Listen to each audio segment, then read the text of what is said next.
Hello बच्चों, जैसा कि आप लोग जानते हैं कि हम लोगों ने प्रकाशिकी पहले भी पढ़ चुके हैं, लेकिन प्रकाशिकी में तब हम लोगों ने किरण प्रकाशिकी के बारे में पढ़ा था, यानी कि रे ऑप्टिक्स।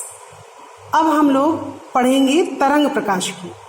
बच्चों, किरण प्रकाशिकी में जब हमने पढ़ा था तो 4-5 चैप्टर पढ़े थे और उनमें से जैसे प्रकाश का परावर्तन, अपवर्तन, प्रिज्म द्वारा प्रकाश का वर्ण विक्षेपण, मानव नेत्र की संरचना और मानव नेत्र में होने वाले दृश्य दोष जैसे निकट दृश्य दोष, दूर दृश्य दोष, इस प्रकार के ये चैप्टर। इसके अलावा हम लोगों ने दूरदर्शी और सूक्ष्मदर्शी यानी प्रकाशिक यंत्रों के बारे में भी पढ़ा था। ये सब हम लोगों ने किरण प्रकाशिकी में पढ़ा था, यानी कि रे ऑप्टिक्स। रे आपको पता है बच्चों कि किस तरीके से प्रदर्शित करते हैं। जैसे कि जब किसी प्रकाश स्रोत से कोई किरण निकलती है, तो उसको उस सीधी किरण को हम इस प्रकार से प्रदर्शित करते हैं, यानी कि सिंपल लाइन, उसके आगे एरो। ये सभी चीजें हम लोगों ने किरण प्रकाशिकी में पढ़ा था। अब हम लोग पढ़ेंगे तरंग प्रकाशिकी। तरंग प्रकाशिकी पढ़ने से पहले बच्चों हम लोग प्रकाश के कुछ गुण होते हैं, उनको हम एक बार रिवीजन कर लें। आपको पहले भी बताया जा चुका है ये प्रकाश की प्रकृति यानी नेचर ऑफ लाइट के बारे में। आज फिर रिवीजन करा दे रहे हैं तरंग प्रकाशिकी शुरू करने से पहले। बच्चों, प्रकाश क्या है? प्रकाश एक प्रकार की ऊर्जा है जो हमारी आंख के प्रकाशिक तंत्रिकाओं को उत्तेजित करके हमें दृश्य संवेदना प्रदान करती है। यानी प्रकाश एक प्रकार की ऊर्जा है। जब प्रकाश किसी वस्तु पर पड़ता है और उसके बाद परावर्तित होकर के प्रकाश जब हमारी आंख की रेटिना पर पड़ता है तो हमें वस्तु दिखाई देती है। तो इसके अलावा बच्चों प्रकाश, ये तो मानी बात है कि सीधी रेखा में चलता है। प्रकाश सरल रेखा में, एकदम सीधी रेखा में चलता है। प्रकाश निर्वात में भी चल सकता है, यानी कि जहाँ पर कोई मीडियम नहीं है, कोई माध्यम नहीं है, हवा भी नहीं है, वहाँ भी प्रकाश चल सकता है। यानी प्रकाश को चलने के लिए किसी भी मीडियम, जैसे कि वास्तव में हम लोगों को पता है कि तरंगों को चलने के लिए माध्यम की आवश्यकता होती है, किसी प्रत्यास्थ माध्यम की आवश्यकता होती है। हम लोगों ने लास्ट ईयर जब फर्स्ट ईयर में हम लोगों ने वेव्स के बारे में पढ़ा था, तो उसमें ये हम लोगों ने देखा था कि तरंगों की चाल के बारे में सूत्र पढ़े थे, V=√E/d, यानी कि माध्यम में घनत्व भी होना चाहिए और प्रत्यास्थता भी होनी चाहिए, तब तरंगों का चलना संभव है। हम लोगों ने तरंगों को प्रकाश में तरंगों को सॉलिड में यानी ठोस में, द्रवों में, गैसों में चलने के लिए सूत्र का डेरिवेशन भी फर्स्ट ईयर में किया था। तो हम लोग ये जानते हैं कि प्रकाश तरंगों के रूप में तो प्रकाश को चलने के लिए किसी भी मीडियम की आवश्यकता नहीं होती, यानी कि वो निर्वात में भी चल सकता है। जिसमें प्रकाश की चाल क्या होती है? प्रकाश की चाल को C से प्रदर्शित करते हैं और प्रकाश की चाल होती है 3×10⁸ मीटर पर सेकेंड। प्रकाश 3×10⁸ मीटर पर सेकेंड की चाल से चल सकता है। हम लोगों ने रे ऑप्टिक्स में प्रकाश के परावर्तन, अपवर्तन, वर्ण विक्षेपण, इन सभी नियमों को पढ़ा है ना। इसके अलावा हम इन वेव ऑप्टिक्स में यानी कि तरंग प्रकाशिकी में हम लोग प्रकाश के कुछ अन्य गुणों से भी इंट्रोड्यूस होंगे, जैसे कि व्यतिकरण, विवर्तन, ध्रुवण।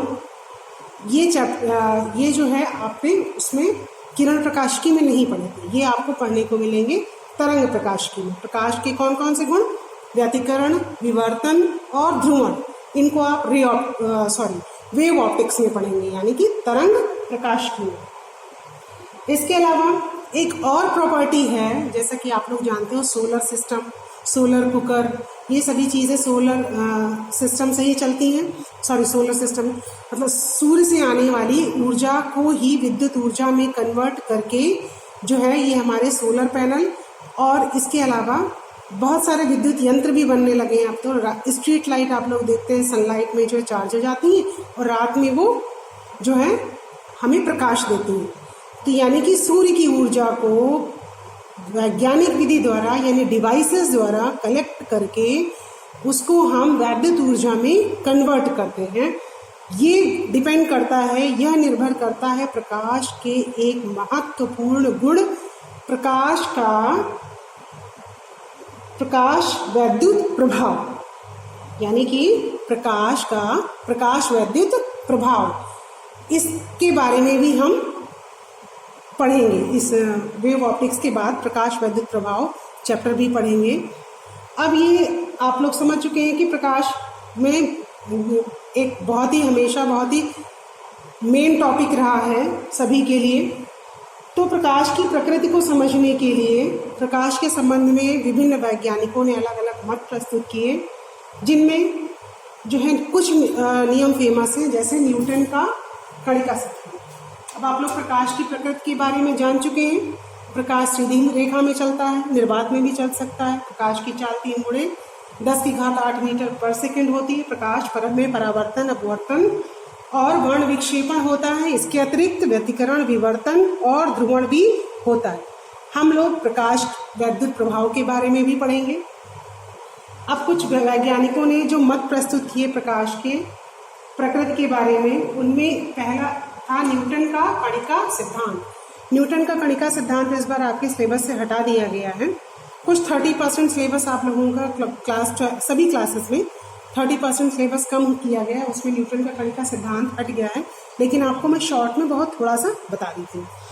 तो न्यूटन का कणिका सिद्धांत क्या है? न्यूटन ने ये माना कि जब किसी प्रकाश स्रोत से प्रकाश चलता है तो यह असंख्य सूक्ष्म छोटे छोटे कणों के रूप में चलता है, और जब ये सूक्ष्म कण किसी भी वस्तु पर पड़ते हैं तो परावर्तित होकर के वो हमारी आंख की रेटिना पर पड़ते हैं और हमें वस्तु दिखाई देती है।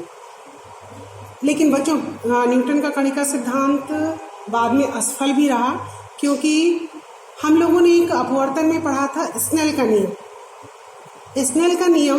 स्नेल ने हमें ये जो बताया था कि आपतन कोण की ज्या तथा अपवर्तन कोण की ज्या का अनुपात एक नियतांक होता है।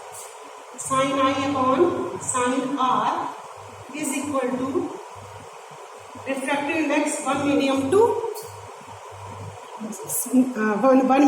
सेकेंड मीडियम, यानी एक माध्यम से दूसरे माध्यम में आपतन कोण की ज्या तथा अपवर्तन कोण की ज्या का अनुपात एक नियतांक होता है, जिसे माध्यम का जो है अपवर्तनांक कहते हैं। पहले माध्यम के सापेक्ष दूसरे माध्यम का अपवर्तनांक। तो न्यूटन का कणिका सिद्धांत अपवर्तन की व्याख्या करने में असफल रहा। न्यूटन के हिसाब से कि जब कोई प्रकाश किरण विरल माध्यम से सघन माध्यम में जाती है तो उसकी प्रकाश की चाल बढ़ जाती है, जबकि स्नेल के हिसाब से विरल माध्यम में प्रकाश की चाल कम होती है और विरल माध्यम में प्रकाश की चाल अधिक होती है और सघन माध्यम में प्रकाश की चाल कम होती है। यह स्नेल के नियम के हिसाब से, यानी कि स्नेल के नियम के हिसाब से विरल माध्यम में प्रकाश की चाल अधिक और सघन माध्यम में प्रकाश की चाल कम होनी चाहिए, जबकि न्यूटन के कणिका सिद्धांत के अनुसार उल्टा था। सघन माध्यम में प्रकाश की चाल अधिक हो गई और विरल माध्यम में प्रकाश की चाल कम हो गई। तो इस तरीके से न्यूटन का कणिका सिद्धांत परावर्तन की व्याख्या तो करने में सफल रहा, परंतु अपवर्तन की व्याख्या करने में सफल नहीं रहा। उसके बाद साइंटिस्ट आए हाइगेंस ने जो है अपने मत प्रस्तुत किए। हाइगेंस के तरंग सिद्धांत के अनुसार क्या था कि प्रकाश तरंगों के रूप में चलता है। चूंकि तरंगों को चलने के लिए माध्यम की आवश्यकता होती है, जैसा कि आपको पहले ही बताया है कि तरंगों को चलने के लिए माध्यम की आवश्यकता होती है, यानी कि माध्यम में प्रत्यास्था भी हो और घनत्व भी हो। तो हाइगेंस ने एक ऐसा जो है माध्यम माना ईथर।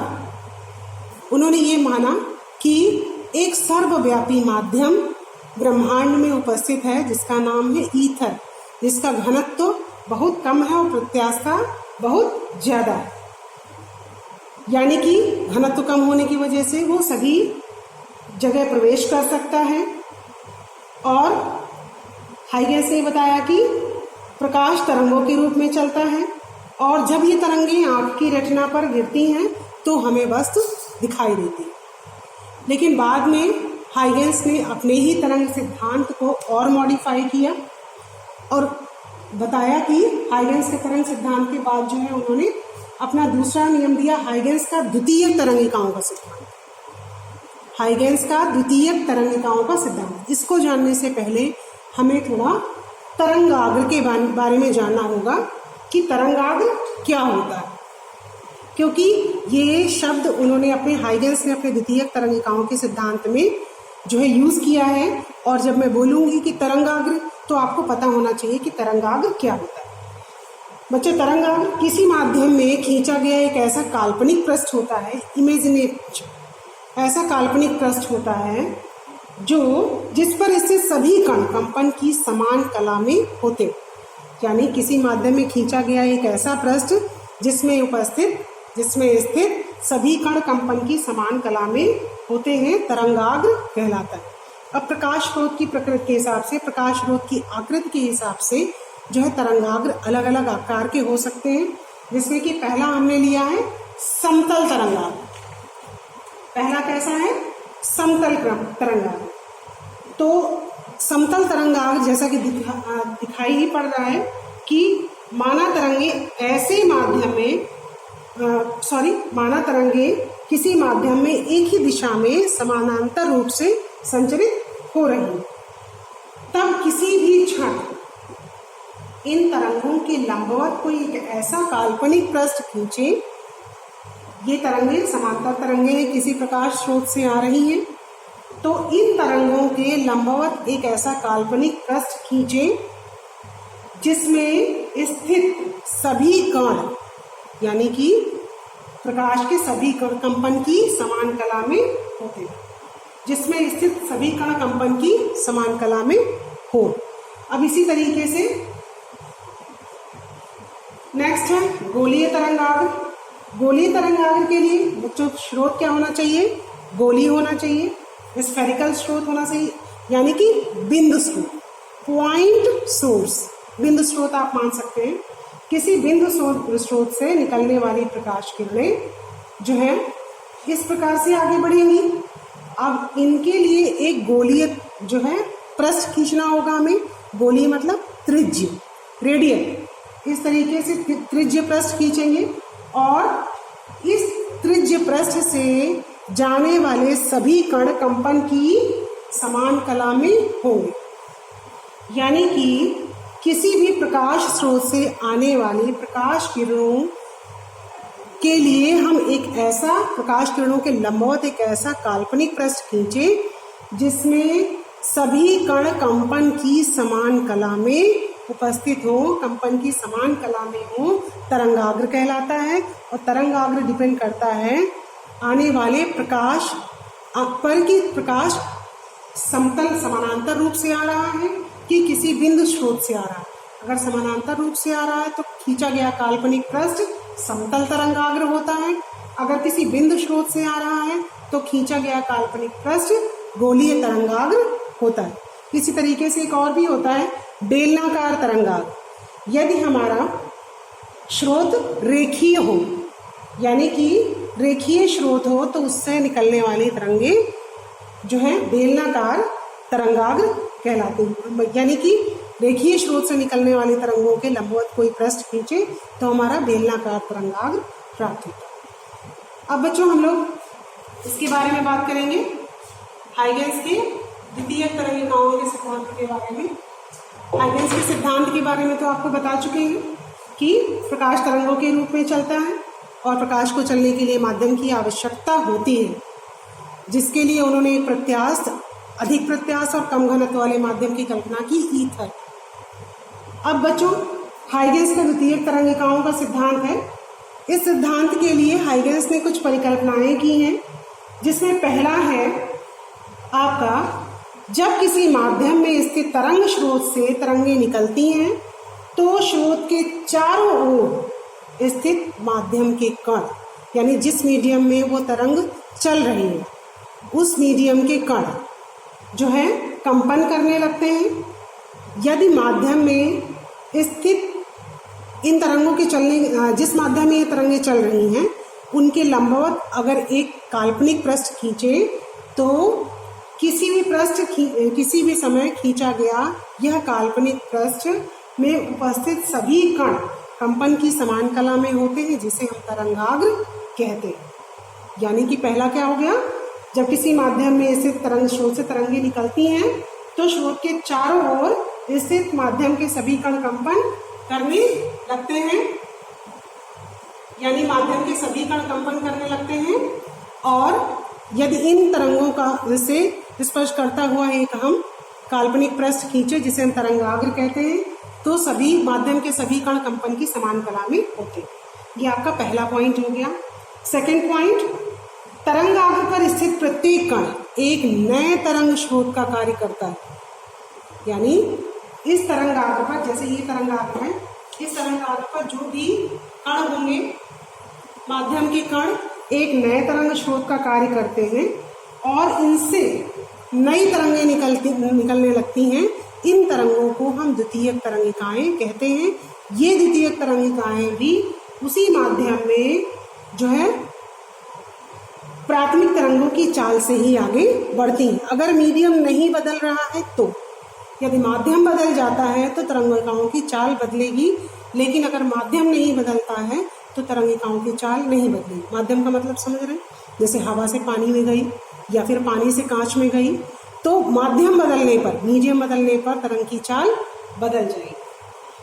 थर्ड पॉइंट है हाइगन्स का ही, यदि किसी विचार आगे बढ़ती हुई इन द्वितीयक तरंगिकाओं से स्पर्श करता हुआ एक पृष्ठ खींचे, एक काल्पनिक पृष्ठ खींचे, तो यह काल्पनिक पृष्ठ तरंगाग्र की नई स्थिति को प्रदर्शित करेगा। यानी जो तरंगे आगे बढ़ रही हैं, किसी भी क्षण अगर इनका हम अनवलोप करें, इन्वेलप करें, यानी किसी भी क्षण किरण के लंबवत, तरंगों के लंबवत एक हम लंबवत पृष्ठ खींचे, तो यह तरंगाग्र जो है नई तरंग की स्थिति को प्रदर्शित करेगा, यानी द्वितीयक तरंगिकाओं की स्थिति को प्रदर्शित करेगा। यह है आपका हाइगन्स का द्वितीयक तरंगिकाओं का सिद्धांत। अब हाइगन्स के द्वितीयक तरंगिकाओं के सिद्धांत से हम परावर्तन और अपवर्तन की व्याख्या करना सीखेंगे, जो कि वेरी वेरी इंपॉर्टेंट है। अक्सर बोर्ड में पूछा जाता है हाइगन्स के द्वितीयक तरंगिकाओं के सिद्धांत के आधार पर परावर्तन की व्याख्या और अपवर्तन की व्याख्या कीजिए। तो इसको हम नेक्स्ट वीडियो में बताएंगे बच्चों। तब तक के लिए जो भी नोट्स मैं आपको भेजूं, आप इनको लिखिए, लर्न कीजिए और तैयार कीजिए। Okay, thank you.